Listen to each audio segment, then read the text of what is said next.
Shawl, I didn't expect you to be working here. I was just covering someone's shift. The screening here is super strict, and I was afraid the supervisor would realize I was new and subbing for someone, so I happened to bump into this guy, a blonde man wearing a hat, and I think he was checking some footage. Then he logged that footage into the tape he brought. Later, I found that part of the footage had been wiped. Blonde, wearing a hat. Could it be Hugo? Do you know him? I think it's him. If it were Hugo... I think I know where he would hide the tape. Thank you, Shawl. You were a big help. Great! You also helped me a lot when I started working. I used to make mistakes all the time. If it weren't for you cleaning up my messes, I would have been fired ages ago. So I'm happy I could help you too. All right, go ahead and do what you need to do. We'll catch up another time.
If I'm not mistaken, you and Vivian share the same goal.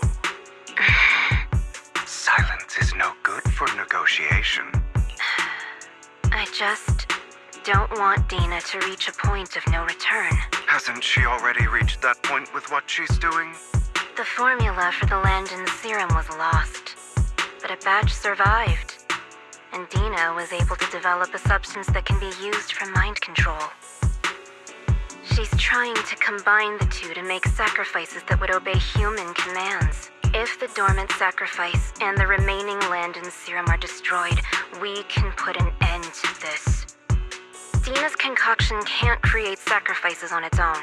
And the sacrifice core? That belongs to the creator, not her.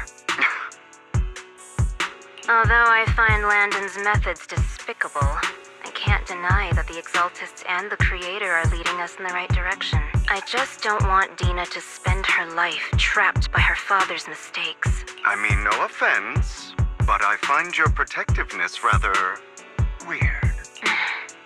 I will confirm the location of the dormant sacrifice and find the chance to relay the information to you. I do not want any of my people to be going into danger. As for the sacrifice core, I can only guarantee that it will not fall into her hands.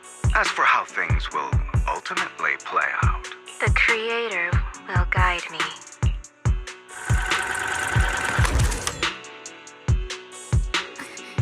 Camille was actually destroying the dormant sacrifice?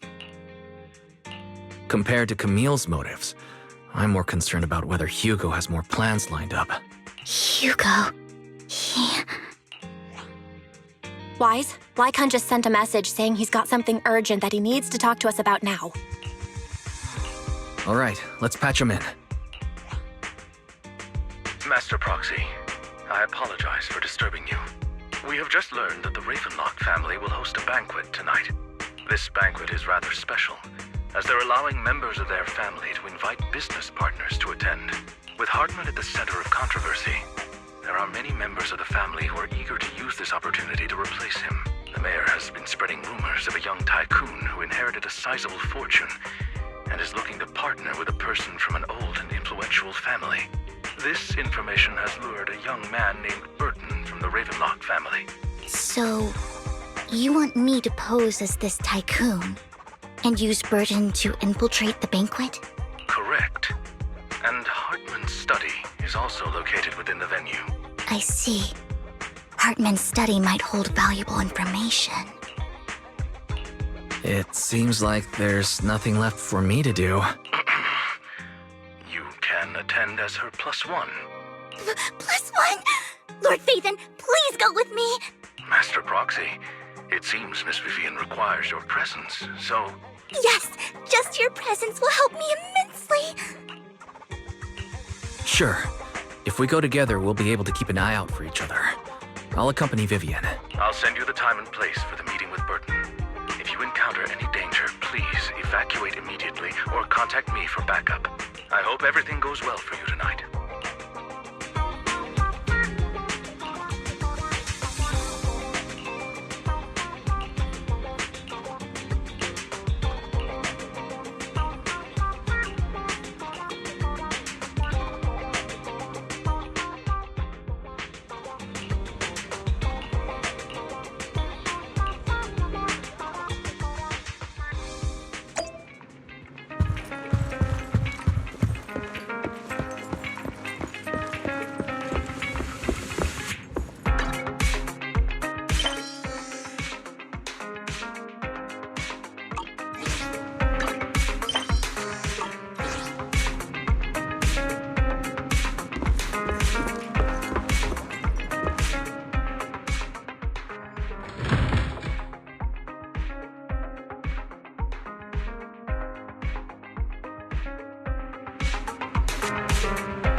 Miss Banshee, I believe I've shown you my sincerity. Now how about you? Sincerity? My presence here is a show of sincerity. If we're to work together, Miss Banshee, you should drop your pretentious act. I am well aware of the ways of the Ravenlock family. If I were to come empty-handed, I probably wouldn't even be able to make it out the front door tonight.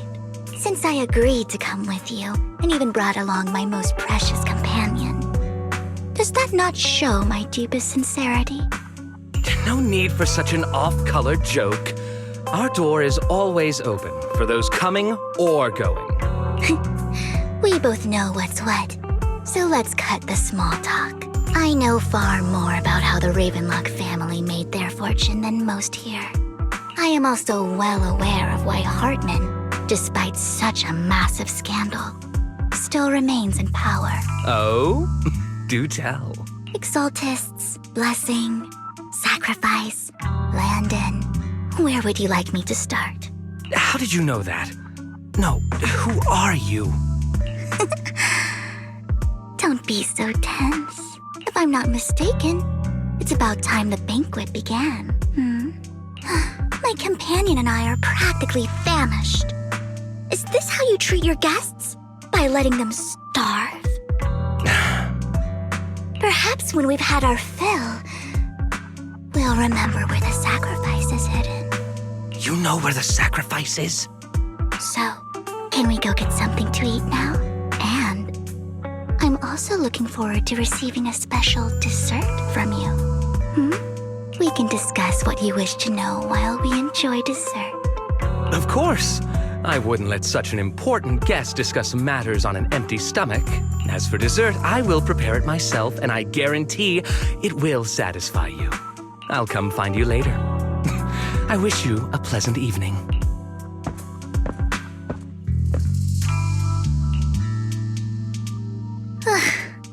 These kinds of people are exhausting to deal with. I really don't know how Hugo used to put up with it. Was there a special meaning to the dessert you mentioned just now? I thought he'd stay for longer, but he left once you said that. Hugo taught me that bringing up dessert in such situations is a way of telling the other party they need to offer more. Fortunately, that old fox Hartman is terrified of losing power. He's definitely keeping the destruction of the sacrifice and the fact that the sacrifice core is fake hidden from the other family members. Otherwise, Burton wouldn't have been so willing to raise his offer. Lord Phaethon, let's find Hartman's study when the banquet is at its busiest. All right. I've already taken note of the surrounding terrain. Once more people arrive, we'll enter the garden through the door in the corner of the banquet hall. Wherever you go, I'll follow, Lord Phaethon.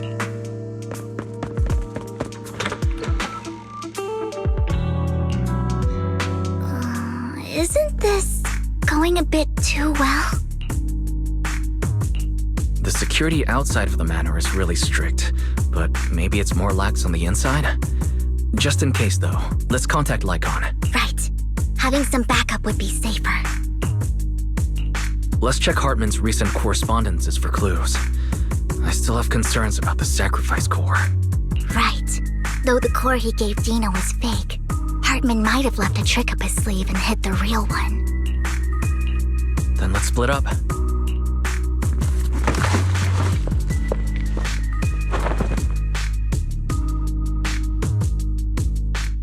Esteemed guests, is the catering at the Ravenlock family banquet not to your satisfaction? So much so that these two distinguished guests felt the need to come to my humble office to scavenge for food. Don't want to come out? Well, after all, you don't have long left. Burton, that greedy idiot, fell for the mayor's trap. But I never expected that he would bring you into my territory. I suppose I should thank him.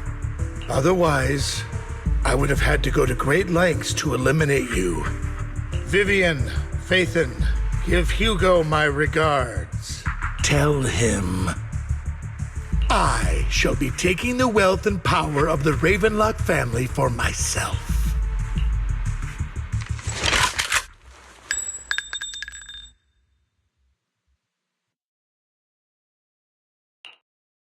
Bullet! How?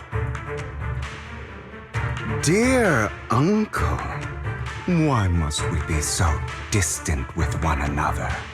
You can just tell me what you want to say directly. Hugo! Impossible! You're... Uncle, you must know a Ravenlock will never stop until they get what they want. Did you really think I would be defeated so soon? When I have yet to trample you into the dirt. You filthy bastard! You only know how to resort to these petty tricks! Petty tricks? Perhaps you'd like to know what I managed to accomplish using this faked death of mine, my dear uncle.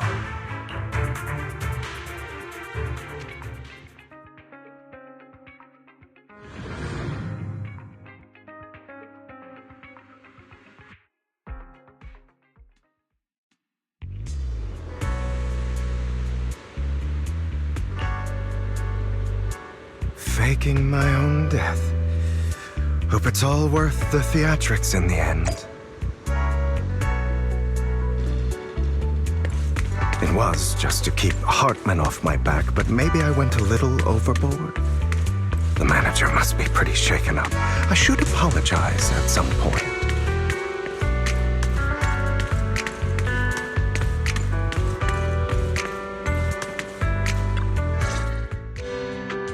You're taking longer to rest than I expected. Lycon, you think too highly of my physical capabilities. Well, thank you for your cooperation. I must say, if nothing else, at least your acting skills have improved. Why do you look so angry? You should be happy. We pulled that off together with flawless teamwork and managed to fool everyone. Drop your foolish facade. I'm glad you still remember the code we set all those years ago. And thank you for ensuring your sleight of hand didn't deteriorate. Oh, right. I should also thank the blood bag hidden in my clothes and our other props. Do you remember when we last used this trick? It was probably ages ago. Sometimes I really don't understand you. Have you never thought about what the consequences would be if I didn't understand your code? If I decided against helping you? Or if I just couldn't control my strength properly? You'd understand it. Of course, if things really did go awry, I had alternative plans. You wouldn't be so arrogant as to think I'd bet everything on you, would you? You're insane. Aw, I'm flattered. So what exactly is the purpose behind all this? Surely after going to such great lengths to erase your own existence, you don't just plan to hide here and reminisce about the past with me. Don't try to brush this off. I've already helped you enact your plan. Tell me the truth. Don't get your tail in a twist. I have more plans that require your assistance, so naturally I would not hide anything from you. Simply put, as things stand, whether as Hugo Vlad or as Mockingbird, I am doomed to die. Seems you've made quite a few enemies. As a member of the Ravenlock family, I negotiated with Edmund and managed to obtain resources from Tops for my future plans. I also confirmed what attitude they held toward your master, the Mayflower family. Meanwhile, I used my identity in Mockingbird to strike a deal with Hartman and gather information on their collaboration with the remnants of the Exaltists. That's where I got my intel on what Bringer left. Oh, by the way, the crime declaration letter that your dear mayor received, that was also sent by yours truly. He's probably figured that out by now, right? Though I'm not sure if he told you. The mayor learned about the sacrifice attacks through his own means, but lacked an opportunity to take action. That warning letter was precisely what he needed. You aren't hopeless yet. How delightful. In short, I'm more well-informed than your lot because I get around, dealing with all these different important figures. But of course, it comes at a cost. It's only fair. After all, you can't hide the smoke from a wildfire. Rather than trying to carefully tame it and risk setting yourself alight, it's better to let it burn free. When I helped you put on your little act, killing you in front of everyone, you left the sacrifice core to Hartman. That was intentional too, then? Oh, yes. And it worked like a charm, didn't it? Now no one cares for me anymore, and all eyes are on Hartman. A perfect situation for keeping the Ravenlock family in check while dealing a cutting blow to the Exaltists behind them. Another crucial point is Vivian and Phaethon. I must sever any ties they have with me or Mockingbird. Although I feel bad for Phaethon about what happened, but it had to be done. That's the only way they would be safe, allowing the plan to continue. I noticed that you never turned your blade toward Master Proxy. So, Those words you said back then were also... I will bloody my hands. I will carry the weight of my sins. I will become the abyss. Obviously, it was all an act. My acting has always been impeccable, as you know. Hugo, you're taking such a tremendous risk. Why? Would you believe me if I said it's for justice? But unfortunately, it's not. I want revenge on the Ravenlock family. And I will make sure that despicable excuse for a human being, Hartman, suffers a slow, torturous end. Of course. I also promised Vivian that I would help her investigate the whole thing with the Exaltists. That's all. You don't look too good. Is it your wounds? No. This is the first problem I plan to resolve. Lycon, do you have a place that is sufficiently discreet, quiet, and can take a lot of damage?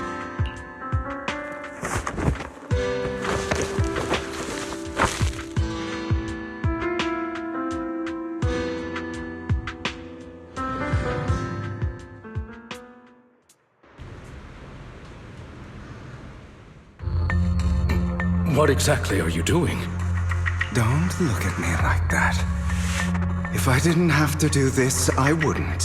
Hartman recently obtained a bizarre substance, most likely from those crazy Exaltists. After use, it allows control of the victim's mind. To some extent. You were dosed with it. To be more precise, Lycon, I deliberately allowed Hartman to put this drug in my cup to facilitate our previous collaboration.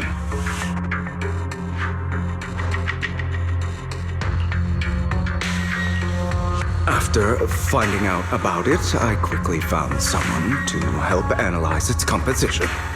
The good news is he gave me a very low dosage, perhaps because he was afraid I might notice.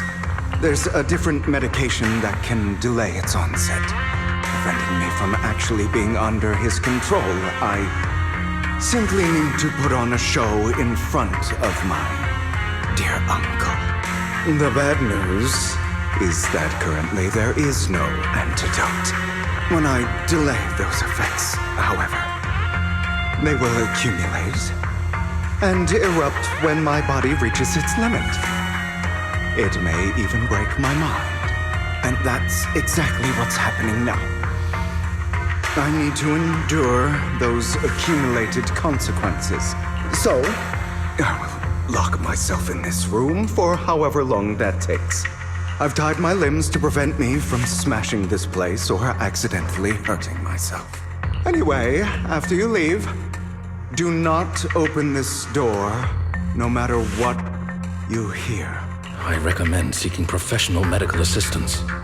This is advice I received from a doctor.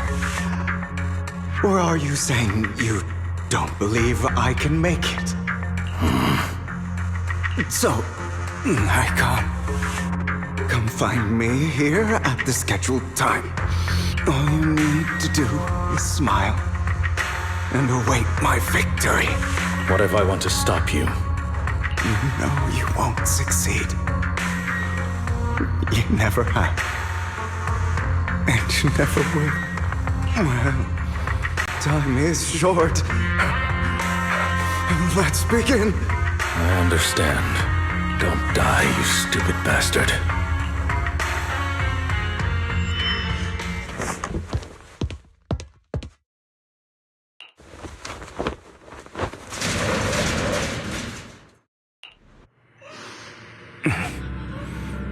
Is this because the side effects haven't worn off yet? Lycon's late. I'm surprised. Or is something wrong with time itself? Looks like someone's over there. Might as well go ask.